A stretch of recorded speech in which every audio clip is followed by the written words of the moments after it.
అందరికీ నమస్కారం. ఓం శాంతి ఛానల్‌కి స్వాగతం. దేవీ నవరాత్రుల్లో పొరపాటున కూడా ఈ తప్పులు అస్సలు చేయకూడదండి. అవి ఏంటియో తెలుసుకుందాం. ఓం శ్రీ గురుభ్యో నమః, శ్రీమాత్రే నమః. అందరికి నమస్కారం. దేవీ నవరాత్రుల్లో పొరపాటున కూడా చేయకూడని పనులు, అలాగే నవరాత్రిలో చేయవలసిన పనుల గురించి ఈ వీడియోలో తెలుసుకుందాం. అలాగే మీరు వీడియోని చివరి వరకు చూసినట్లయితే పూర్తి విషయం అంతా కూడా అర్థమవుతుందండి. ఈ వీడియోకి ఒక లైక్ వేసి మీ ఫ్రెండ్స్కి షేర్ చేయండి. అలాగే జై దుర్గామాత అని ఒక చిన్న కామెంట్ చేయండి. ఈ ఏడాది అక్టోబర్ 3వ తేదీ నుంచి దేవీ నవరాత్రులు ప్రారంభం కానున్నాయి. అక్టోబర్ 12వ తేదీన ముగియనున్నాయి.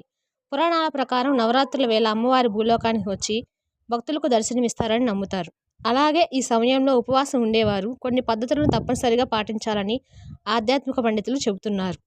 ఆశ్వయుజ మాసంలోని శుక్లపక్షంలో పాడ్యమి తిథిలో హస్త నక్షత్రంతో ఉన్న శుభదినాన దేవీ పూజ ప్రారంభించడం చాలా మంచిదని మార్కండేయ పురాణం చెబుతుంది. అందువల్ల ఆ రోజు నుండి నవరాత్రులు ప్రారంభిస్తారు. అయితే ఎంతో పవిత్రమైన దసరా నవరాత్రుల్లో పొరపాటును కూడా ఈ పనులు చేయకూడదని ఆధ్యాత్మిక పండితులు చెబుతున్నారు. 7 తరాల వరకు వదలని దారిద్ర్యం పడుతుంది, అమ్మవారికి కోపం వస్తుంది, కష్టాల సమస్యలు వస్తాయి, కోరి కష్టాలు తెచ్చుకున్నట్లు అవుతుంది. కనుక దసరా నవరాత్రుల్లో ఎవ్వరు కూడా తప్పు పనులు చేయవద్దని ఆధ్యాత్మిక పండితులు చెప్తూ ఉన్నారు. మరి దసరా నవరాత్రులు ఏ పనులు చేస్తే దరిద్రం చుట్టుకుంటుందనే విషయాన్ని ఈరోజు మనం ఈ వీడియోలో చివరిగా తెలుసుకుందాం. ఆడవారు నవరాత్రులు ఇంటిని పరిశుభ్రంగా ఉంచుకోవాలి. రోజుకు ఒక్కసారైనా సరే ఇంట్లో ధూపం వేయాలి.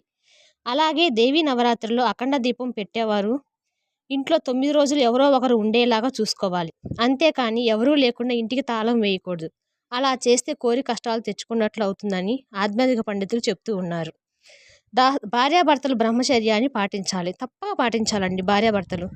ఈ 9 రోజులు ఎలాంటి నాన్ వెజ్లు తినరాకూడదు. అలాగే ఆరోగ్యము సహకరించలేని వారు నవరాత్రులు ఉపవాసం చేయాల్సిన అవసరం లేదు. వయసు మళ్ళిన వారు కూడా ఉపవాసం చేయవలసిన అవసరం లేదు. ఉపవాసం ఉన్న మన శరీరాన్ని ఉపయోగం, అంతేకాని మనం బాగా తినేసి పూజలో కూర్చుంటే దేవుడిపై శ్రద్ధ ఉండదనే భావంతో మన పెద్దవాళ్ళు ఈ నియమం పెట్టారు. కాబట్టి కటిక ఉపవాసాలు చేసి ఆరోగ్యం పాడు చేసుకోకుండా పలహారాలు పండ్లు తిని ఉపవాసం చేయవచ్చు, లేదా ఒక పూట భోజనం చేసి ఉపవాసం ఉండవచ్చని ఆధ్యాత్మిక పండితులు చెబుతూ ఉంటారు. ఉపవాసం చేసేవారు పగటిపూట నిద్రించకూడదు. ఒకవేళ నిద్రిస్తే ఫలితం అనేది రాదు. నెలసరిలో ఉన్న ఆడవారు దేవీ నవరాత్రుల్లో పూజ చేయకూడదు. ఒకవేళ నవరాత్రులు పూజ ప్రారంభం చేశాక మధ్యలో నెలసరి వస్తే అమ్మవారికి నమస్కారం చేసుకొని అక్కడితో పూజ నుండి నిష్క్రమించవచ్చు. దానివల్ల ఎటువంటి పాపము అంటదు. దేవీ నవరాత్రుల్లో ఎవరు కూడా హెయిర్ కటింగ్స్ చేయించుకోకూడదు. జుట్టు బాగా పెరిగిన వాళ్ళు నవరాత్రులు ప్రారంభం అవ్వకముందే హెయిర్ కట్ చేయించుకోవాలి. అంతేగాని ఎట్టి పరిస్థితుల్లో నవరాత్రులు జుట్టు కత్తిరించుకోకూడదు. ఒకవేళ చేయించుకుంటే కష్టాలు ఎదురవుతాయి, తరతరాల వరకు తరగని పడుతుందని ఆధ్యాత్మిక పండితులు చెబుతున్నారు. నవరాత్రుల్లో ఆడవారు ఇంట్లో ఏడవకూడదు. పిల్లల మీద భర్తల మీద అరవకూడదు. అలాగే భార్యాభర్తల పిల్లల మీద అరవకూడదు. నవరాత్రుల్లో రోజుల్లో ప్రశాంతంగా ఉండాలి.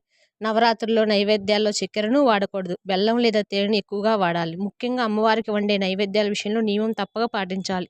మగవారు నవరాత్రుల్లో మద్యము మాంసాహారం వంటికి దూరంగా ఉండాలి.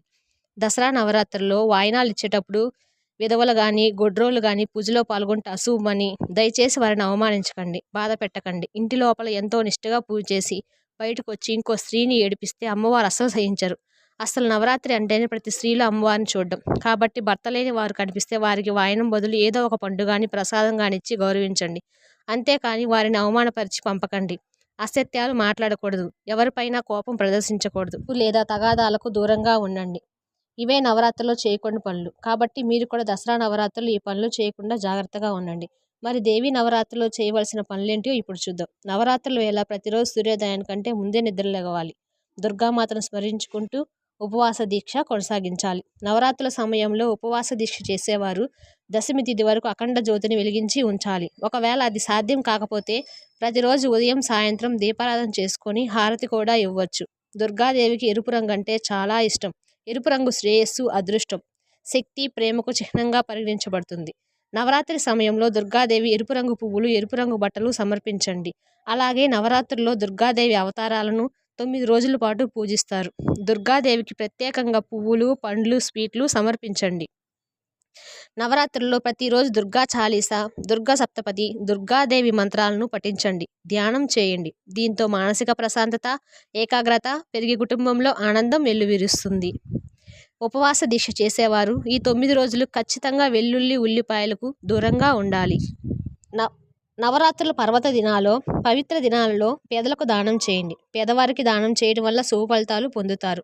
శరన్నవరాత్రుల్లో ప్రత్యేక నియమాలు పాటిస్తూ పూజా విధి నిర్వర్తించాలి.